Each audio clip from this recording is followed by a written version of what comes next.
Hello and welcome back to In and Out the Locker Room, presented by Capital Championship Wrestling. I'm Alyssa Marino, pro wrestling commentator and host of Let's Get Serial, joined as always by the host of a Wrestling Gal podcast and my fellow CCW commentator Ella J. And our guest today is a true Jill of all trades, the Renaissance woman, Hyan. Hey, thank you guys. Thank you so much for being here. How are you today? I'm really good. How are you guys? Not too shabby at all. And very much excited. So we're just going to dig right in. Thinking of your moniker of the Renaissance woman, Renaissance woman, someone who is skilled, who's cultured, knowledgeable across multiple disciplines. So what does this name mean to you when it comes to your experience in the pro wrestling world? So when I was thinking about a Renaissance woman, obviously it's someone like a jack of all trades. And I was kind of like thinking about that, how that would apply to me.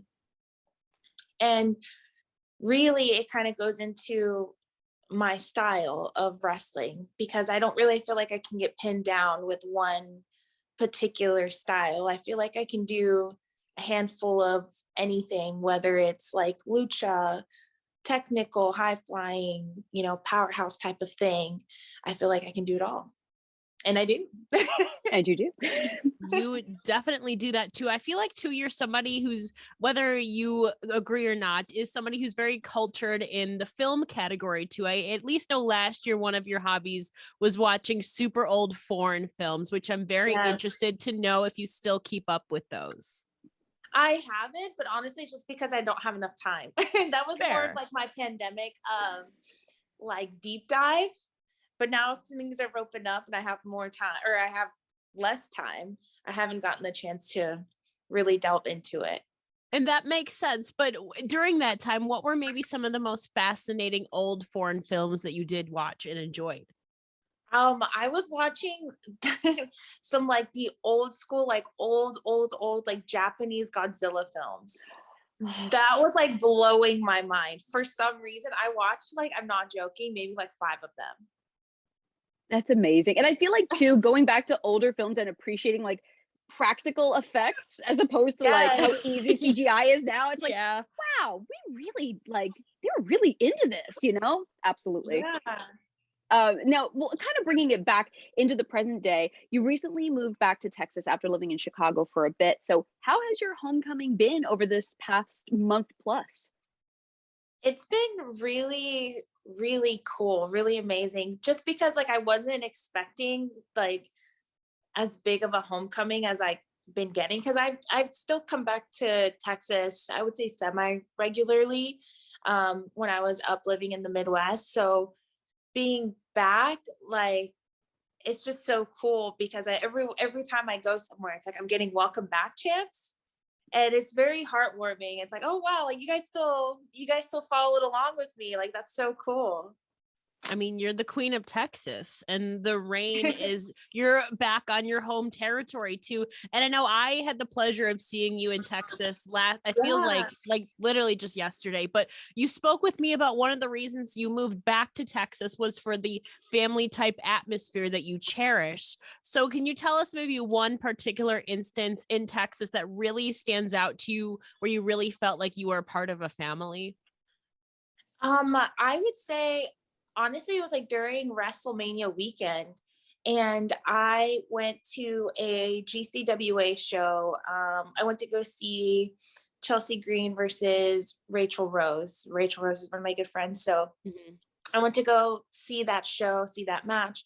And I'm just walking backstage and everyone is just like, oh my gosh, like you're back. We're just so happy to see you. And I remember I opened the door to get to like the restroom area or something. It was kind of like a lobby area. And this guy, he's like, the queen is back, and gave me just like a bow. And I was like, what? Like, please don't let me it felt like I was distracting of the show in some way, but it was really nice to just like everyone just being so like welcoming with open arms. And it was just really nice. It made me feel real fuzzy inside. And, the warm and fuzzies, whether it's fans or friends, it's very clear that you value and you prioritize family at this stage in your life and in your career. So how would you say that your priorities in wrestling and life have changed over time?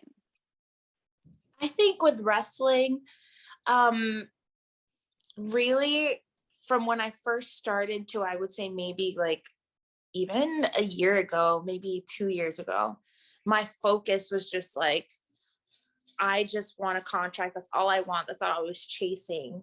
Right. And as my priorities have kind of changed, I would definitely say I'm more of like family oriented just because I was away from family and I kind of just realized how important that was to me. And with that shift in my life also kind of came like the shift of how I viewed wrestling. It like obviously like the contract and all those things are still important to me. It wasn't my number one priority. It's more, I just want to have great matches and I just want to travel and I want to meet more people.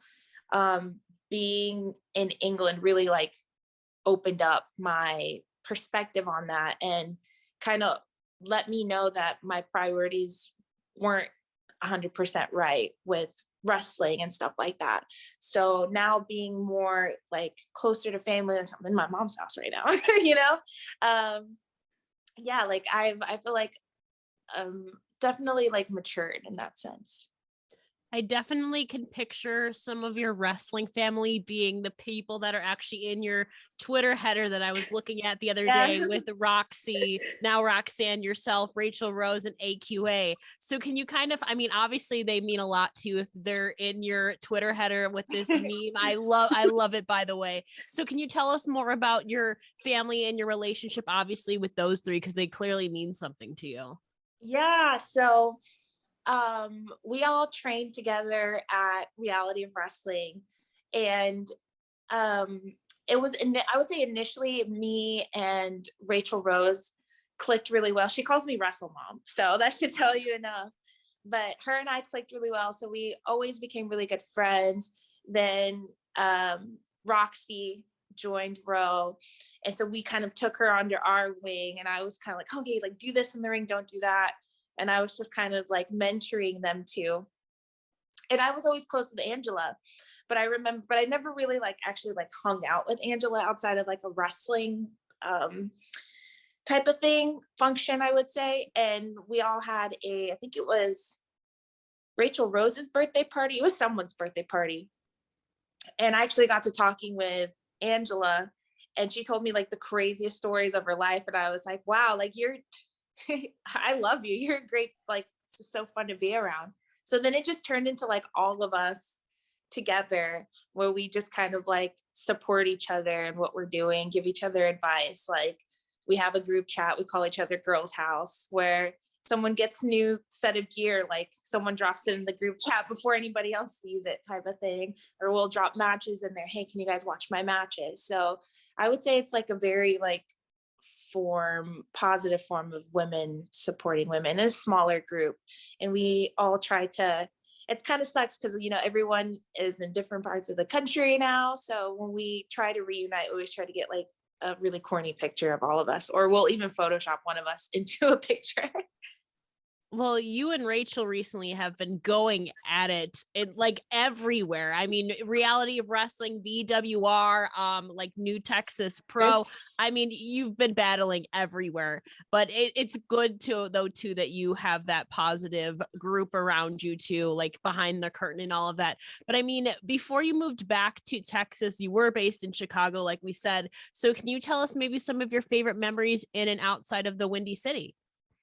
So the crazy thing was like I moved to Chicago probably in like November of 2019. And everyone told me how bad of an idea that was because Really? it's like, everyone was like, you don't move to Chicago in the winter. Oh, It is yeah. too cold. It is next level cold. And that was just like a culture shock. But I remember, I think it was maybe January 2020. It was literally right before the pandemic, maybe even later than that, maybe even March. But I remember It was me and Steven. We were still dating at the time. I think this was maybe like our third date ever. And I was like cooking dinner with him.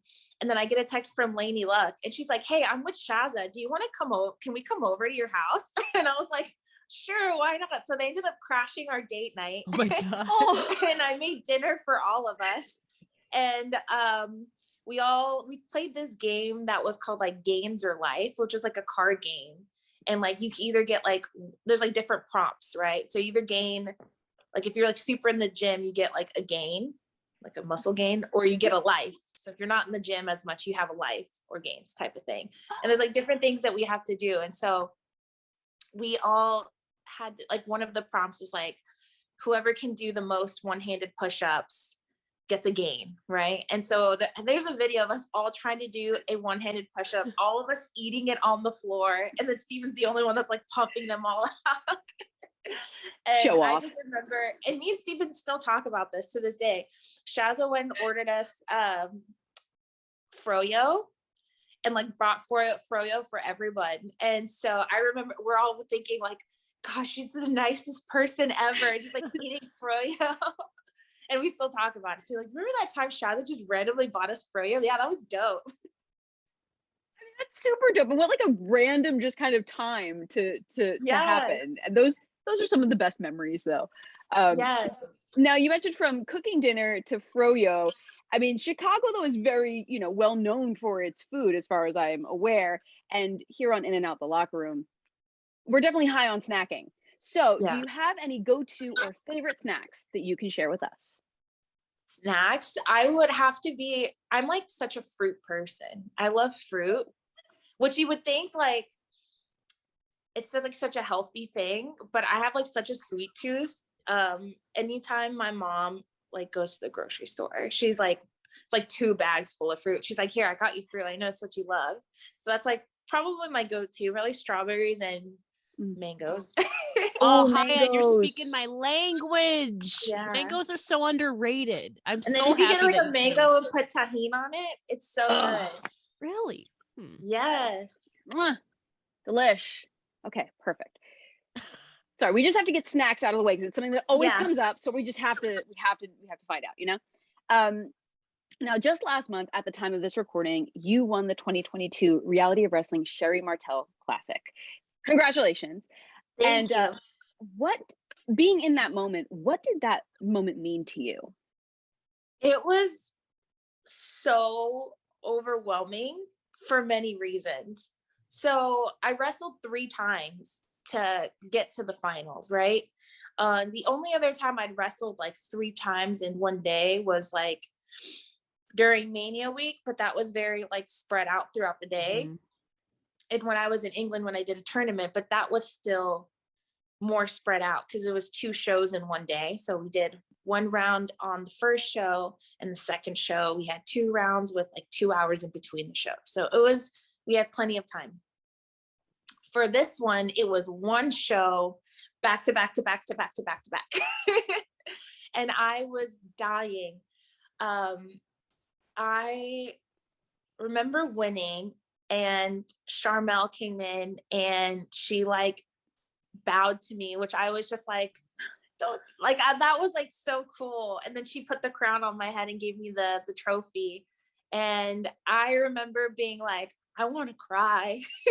But then I was like, I'm so tired. I cannot cry right now. Like, I don't have it in me. I'm exhausted.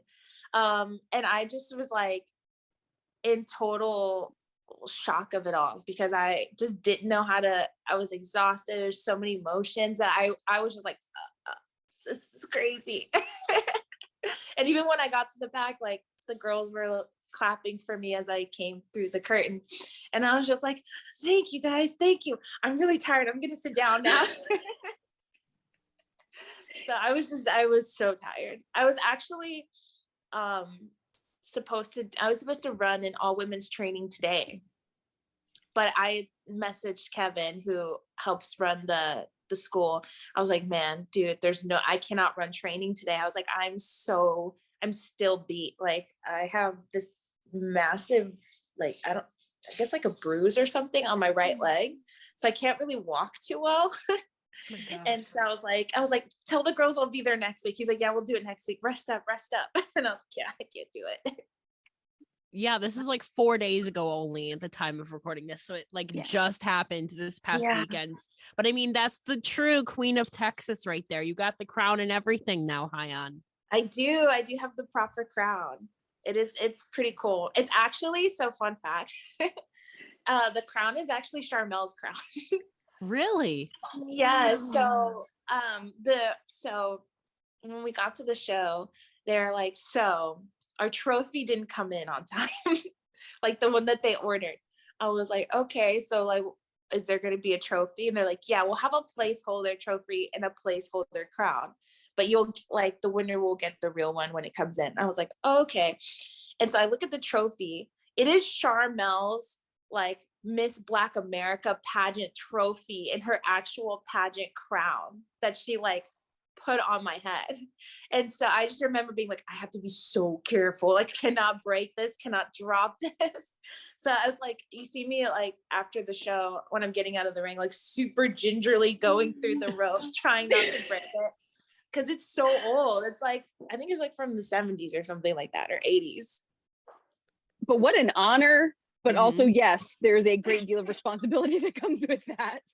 I know. I was like, thank you guys for trusting me. I mean, of course, it's very well deserved. I mean, you had not only an opening round, then you had a triple threat matchup, and then you had the finals. So you have also like different matches going in there too within the tournament itself, which is a whole different mindset. Yeah, it was wild. I remember the last match. I truly didn't know what was going to happen with Promise. We were both so busy with both, like, all of our matches. We never got a chance to really like talk about our match. And I remember I talked to Booker and I was like, is there going to be like some time in between the rounds just so like we can figure our stuff out? And he's like, yeah, there will be. I'm like, okay, cool. So then I'm thinking maybe like 15 minutes. He gave us like 5. And I'm Sweet. talking to her and I just hear my music playing. And I just look at Promise and I'm like, we're going to have to figure it out there, man. I didn't know how we were going to finish the match. Like, we had no idea. And so I just remember like having to talk to the ref, to talk to her. Like, it was insanely stressful. Because me and her, after we saw each other out when we get to the back, she was just like, that was so stressful. I was like, yeah. She's like, let's never do that again. I was like, let's never do that again. But it all came out so well. So I was really proud of it. And we're excited to see it too. I don't think it's been released yet, but we're so excited to see it, of course, with Reality of Wrestling. But you mentioned too, obviously your travels have taken you to the UK as well, and Japan, and all across the US. So, but what are some of your maybe activities that help you pass the time when you are traveling, like abroad per se? I love to go to museums. So when I was in England, I was staying in Portsmouth, which is like the very, very south of England. And Your video cut off, by the way. There we go. Oh, there we are. okay, Go on. yeah, I was in Portsmouth, which is the south of England. I was maybe like a 15-minute walk from the beach, right? And over there, in the port area, back in like the 1500s, like King Henry VIII, like that guy, his like favorite ship sank in the port. And in the 80s, they could never find the ship, like when it sank.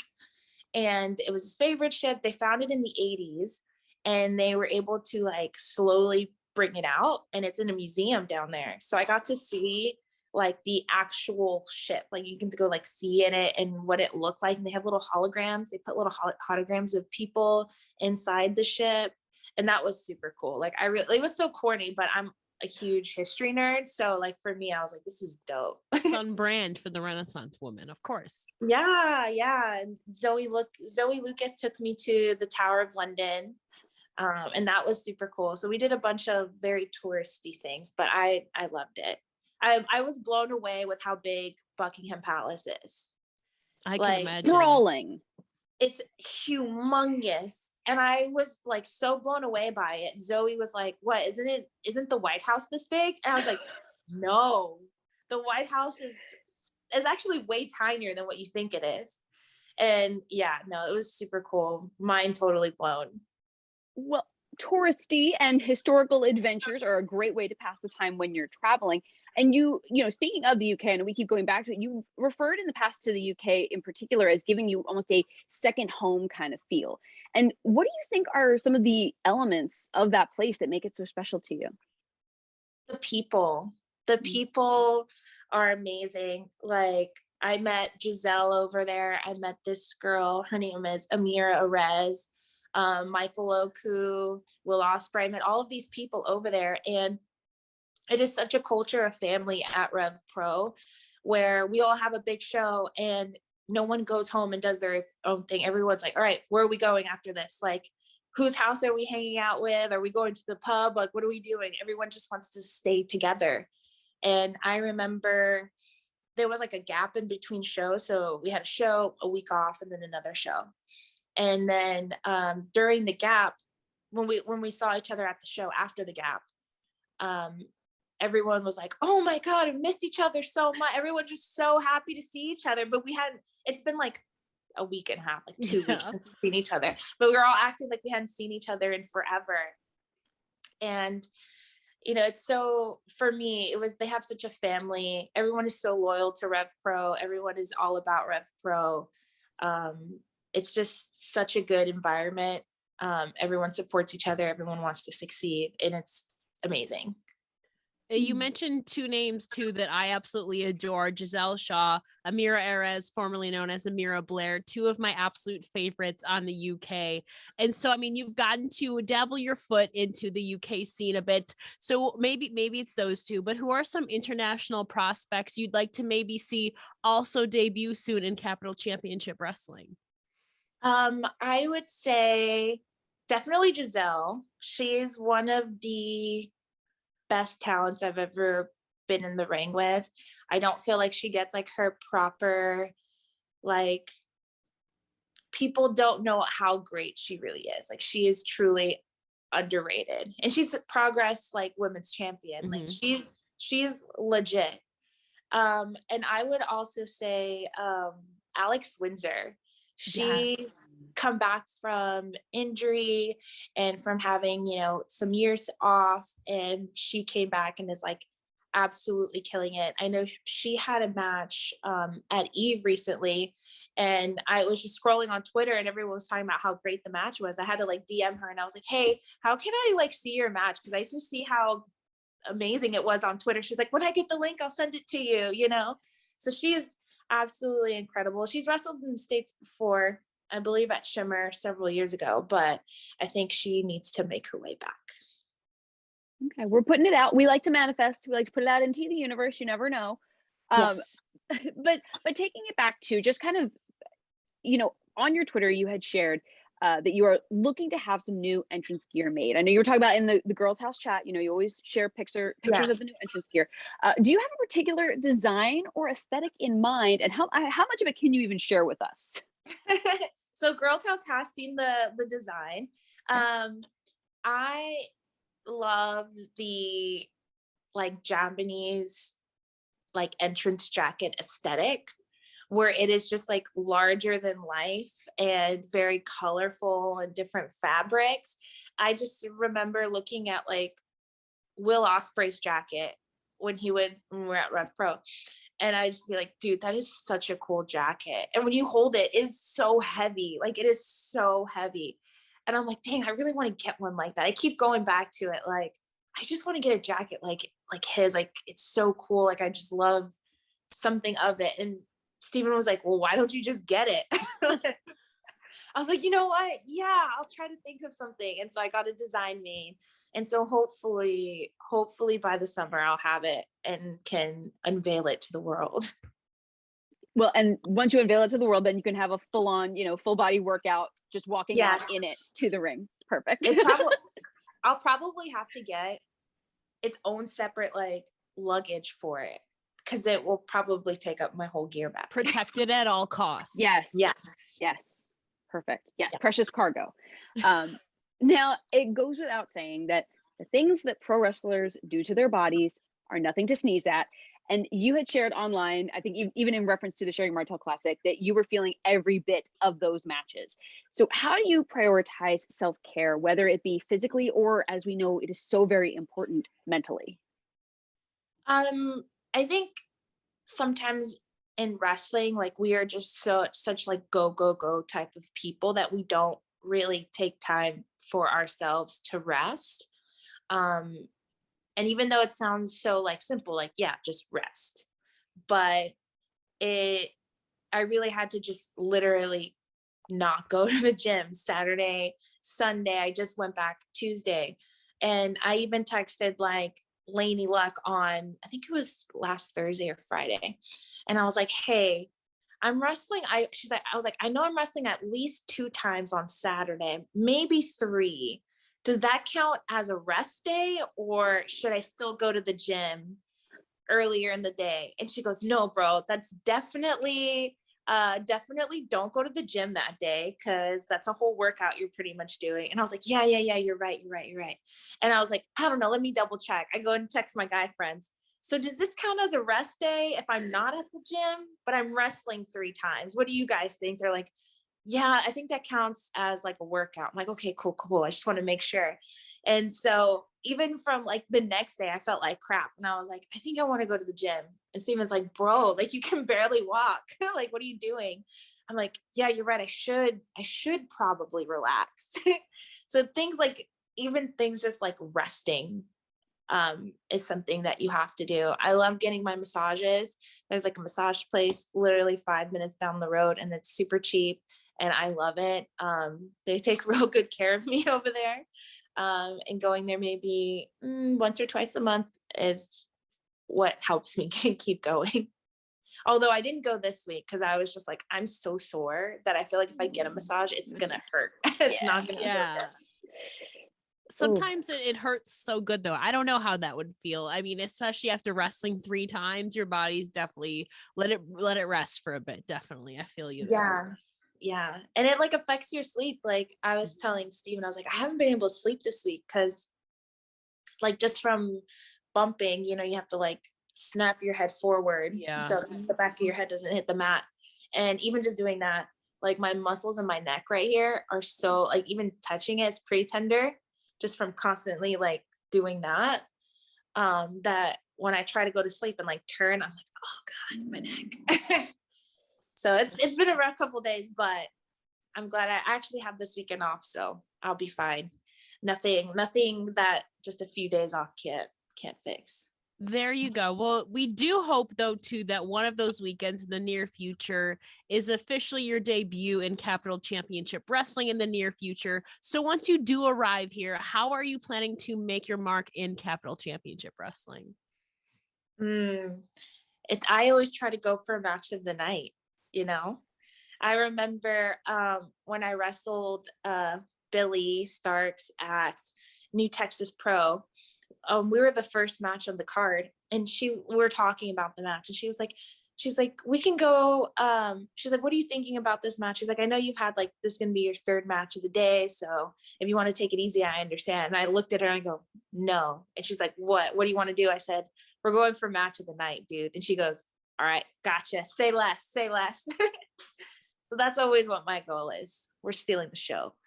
I mean, of course, before you do make your debut in the near future, you will get a taste of Capital Championship Wrestling in the form of the current CCW champion Kylan King later this month at the time of recording this at Vixen's Wrestling Revolution, where you defend your VWR championship. So how are you feeling heading into this battle with the King? I'm really excited about it. We've never wrestled each other before. Really? Yeah, we've never wrestled each other before. So I always look forward to first time matchups because it's going to be what we put out there. It's never going to be seen before. And I'm not by any means like a small girl in stature. But it's always cool to get in the ring with someone that is taller and has a larger stature than myself, because that just gives it a whole dynamic, another story that I don't really get to tell very often. So that's something I'm really excited about doing. And just another opportunity to steal another show with Match of the Night, it's all opportunities. So yeah, exactly. You get it. we get it. We're catching on. So now, Hyan, you've worked in multiple all women's promotions like Pro Wrestling Eve, BWR, Shimmer, and more. And now you're headed to the CCW family. So what are some of the personal experiences that have happened in environments like that? I think one of those things with all women shows is sometimes it can attract not the greatest of fans. I will say that. And what I really enjoy about the women's shows is that everyone has each other's backs and is very supportive of each other, whether we're out on the merch table or at intermission or after the show. We all have this mentality of safety and everyone feeling comfortable with each other. Even back in the locker room, like usually when, and I wouldn't say I've had any bad experiences or anything like that, but usually when you're on a show, there's one or two girls matches on the card. So the girls usually have to like go to the corner and change in the corner and try to be respectful, whatever. So it's always nice when you get into these all women's locker rooms where you're just like, all right, I'm just throwing my stuff everywhere. We're taking this place over. So that's always a good feeling of comfort too. I mean, especially you've accomplished so much. To close things out too, I mean, on your Twitter, you shared your really impressive resume, and I'm sure there's so much more, but including 2 tours of England, a tour of Japan, number 37 on the PWI 2021 Women's 150, former Heart of Shimmer champion, which I believe you actually faced Alex Windsor for over in the UK, which I thought was super cool. Obviously, you're a 3-time Road Diamonds champion, longest reigning Sabotage champion, and now BWR champ, and so much more. So honestly, for you, what would you maybe say is the proudest moment or accolade thus far in your career? Ooh, that one's rough. Because there's a lot. There is. And that's not even all of it. Honestly, I would say my 2 out of 3 falls match with Giselle at Rev Pro at York Hall is one of my favorite matches and one of my biggest accomplishments, only because I've watched so many shows, so many Rev Pro shows and matches. One of my favorite matches from Rev Pro is Zack Sabre Jr. versus AJ Styles. And it was AJ Styles' last match before he went to WWE. And so I see all these like huge names like Okada, all these people that have wrestled in that ring, in that building. And for me to be on that card or be on that show in that building, and then also being told by the promoter, you have as much time as you want, go out and just kill it. When everybody else was told, okay, you guys have 10 to 15, and we're one of the few matches that get told, go as long as you want. It's amazing. It's pretty amazing because you don't really get many of those opportunities as a woman in wrestling. So Rev Pro really, I would say highlighted the women really well when I was there. And it was just such a positive experience. And that match really, and it was on my birthday too. So it's like, you really couldn't top it, you know? What a way to celebrate your birthday. I mean, over in the UK, of course, we hope to see you over there again soon. But in the meantime, Hyan, thank you so much for taking the time to chat with us today and share your story. Of course, we'll be linking all of your social medias down below. But for our audio listeners, can you please share where they can find you online? Yes. So on Instagram, I am at the Hyan, so TheHyan. Same thing on Twitter, it's _ the Hyan, TheHyan, spelled the same way. And honestly, this has been so much fun chatting with you. We look forward to your CCW debut. And to our friends at home, be sure that you are following Ella J as well at It's Ella J on Twitter, and checking out a Wrestling Gal podcast with new episodes every week. You can check me out at AYY_Marino on all the socials, and on new episodes of Let's Get Serial on Saturday afternoons. For Hyan and Ella J, I'm Alyssa Marino, and we'll see you all again soon on the next episode of CCW's In and Out the Locker Room.